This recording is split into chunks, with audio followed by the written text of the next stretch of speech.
নিজকে আনৰ লগত তুলনা কৰা বন্ধ কৰক। যি আছে তাতেই সন্তুষ্ট হওক আৰু আপুনি সুখী হ'ব। নিজৰ ঘৰখন ভালেই হওক বা বেয়া, নিজৰ ঘৰৰ দৰে শান্তি কোনো ৰাজপ্ৰসাদতো পোৱা নাযায়।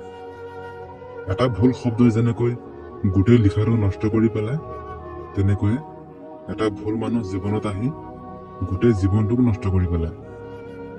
কাৰোবাক ইচ্ছামতে কন্দাব পাৰি, কিন্তু কাৰোবাক ইচ্ছামতে হহুৱাবলৈ বৰ টান। জীৱনৰ কাহিনী ইমান ছুটি নহয় যে এদিনতে শেষ হৈ যায়। হাঁহিব লাগে, কান্দিব লাগে, এইবোৰ লগত লৈ জীয়াই থাকিব লাগে। পোৱাৰ পিছত যদি মৰ্যাদা দিব নোৱাৰে, তেন্তে হেৰুৱাৰ পিছত কান্দি কি লাভ? বিশ্বাস যদি এবাৰ ভাঙি যায়, তেন্তে হাজাৰ সত্য অমূল্য হৈ পৰে। আজিকালি কাৰোবাক বুজোৱাতকৈ মনে মনে থকাই বেছি ভাল। ভুল পথত খোজ দিলে পুনৰ সঠিক পথলৈ আহিব পাৰি, কিন্তু ভুল মানুহক বিশ্বাস কৰিলে সেই বিশ্বাস ঘূৰাই পোৱাটো অসম্ভৱ। জীৱনত সকলো থাকিলেও মানুহ সুখী হ'ব নোৱাৰে যদি মনত শান্তি নাথাকে। তোমাৰ মূল্য বুজি পোৱাজনক কেতিয়াও অৱহেলা নকৰিবা। ভুল কৰিলেও গুৰুত্ব বুজি পোৱাজনক এৰি যোৱাৰ কথা কেতিয়াও নাভাবিবা। কাৰোবাক যদি ভাল নোপোৱা, গোপনে অভিনয় নকৰিবা, তেওঁক কৈ দিয়া। কাৰণ তোমাৰ অভিনয়ে কেৱল তেওঁৰ বিশ্বাসেই নহয়, তেওঁৰ গোটেই জীৱনটোও ধ্বংস কৰিব পাৰে। যিজনে কাৰোবাক হৃদয়ৰ পৰা ভাল পাব জানে, তেওঁ সকলো পৰিস্থিতিত আপোনজনৰ কাষত থাকিব পাৰে। বন্ধুত্ব আৰু ভাল পোৱা সঠিক মানুহৰ লগত হলে জীৱন সলনি হয়, আৰু ভুল মানুহৰ লগত হলে জীৱন শেষ হৈ যায়। হেৰুৱাৰ বেদনা সেইসকলেহে বুজি পায় যিসকলে নিজৰ আপোনজনক হেৰুৱাইছে। যেতিয়া এজন ব্যক্তিৰ প্ৰয়োজন শেষ হয়, তেতিয়া তেওঁৰ কথা কোৱাৰ ধৰণো সলনি হয়। মানুহ সদায় ভাগ্যৰ ওচৰত হাৰি নাযায়, কেতিয়াবা আপোনজনৰ অৱহেলা আৰু বিশ্বাসৰ কাষত হাৰি যায়। গাড়ী এখন বেয়া হলে যেনেকৈ গাড়ীখন মেৰামতি কৰিবলগীয়া হয়, গাড়ীখন পেলাই দিব নালাগে, একেদৰে সম্পৰ্কত ভুল বুজাবুজি হলে ভুলবোৰ শুধৰাই দিব লাগে, সম্পৰ্ক শেষ কৰিব নালাগে।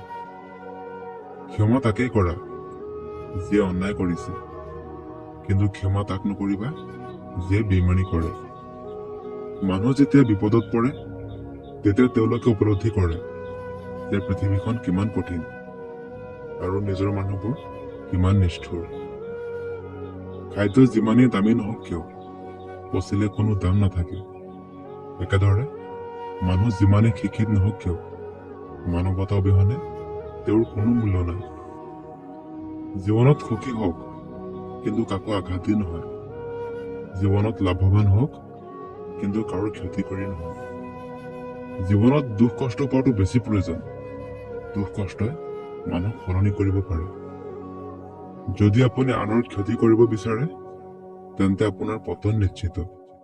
দুদিন আগতে বা দুদিন পিছত, পাৰ্থক্য মাথো সময়ৰ। কেতিয়াও কাৰো হৃদয়ত আঘাত নিদিব, কাৰণ ক্ষমা খুজিলেও তেওঁৰ অন্তৰত সেই আঘাত থাকি যায়।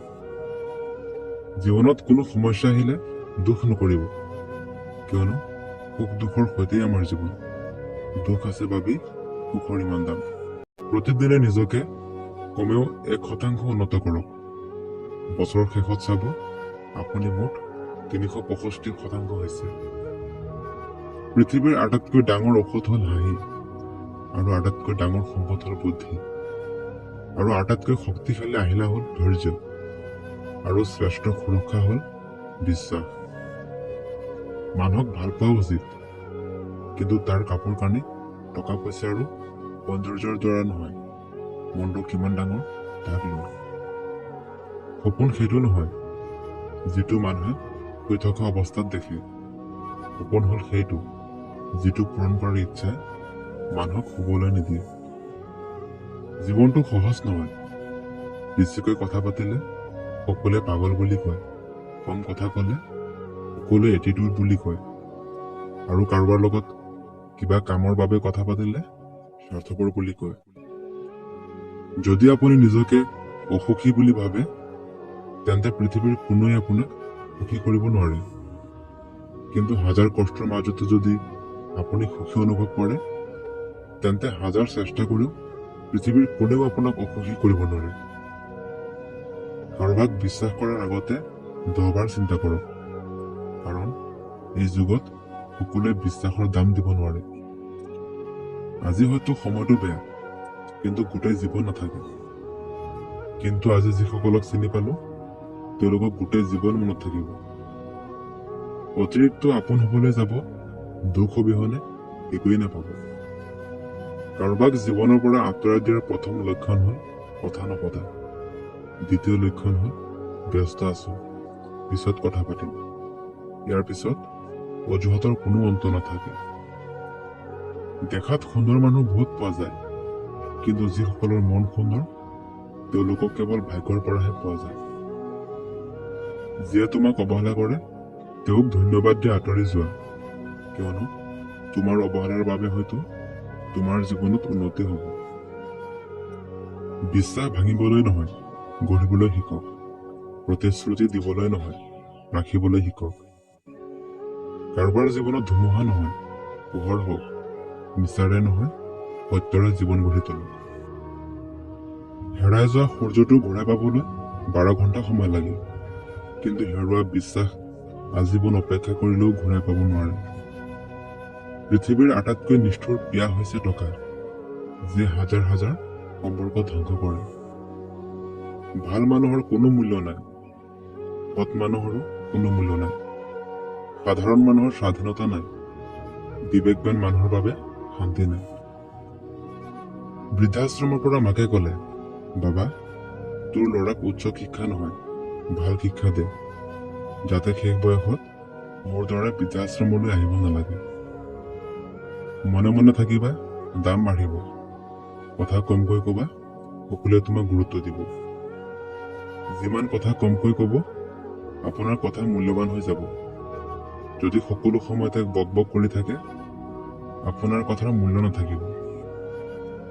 কাৰোবাক প্ৰয়োজনতকৈ বেছি গুৰুত্ব দিলে তেওঁ অৱহেলা কৰিবলৈ আৰম্ভ কৰে। কথাষাৰ তিতা হলেও সত্য। ভিডিঅ'টো চাই কেনে পালে নিশ্চয় কমেণ্ট কৰি জনাব, আৰু চাই ভাল লাগিলে এটা লাইক কৰি দিব।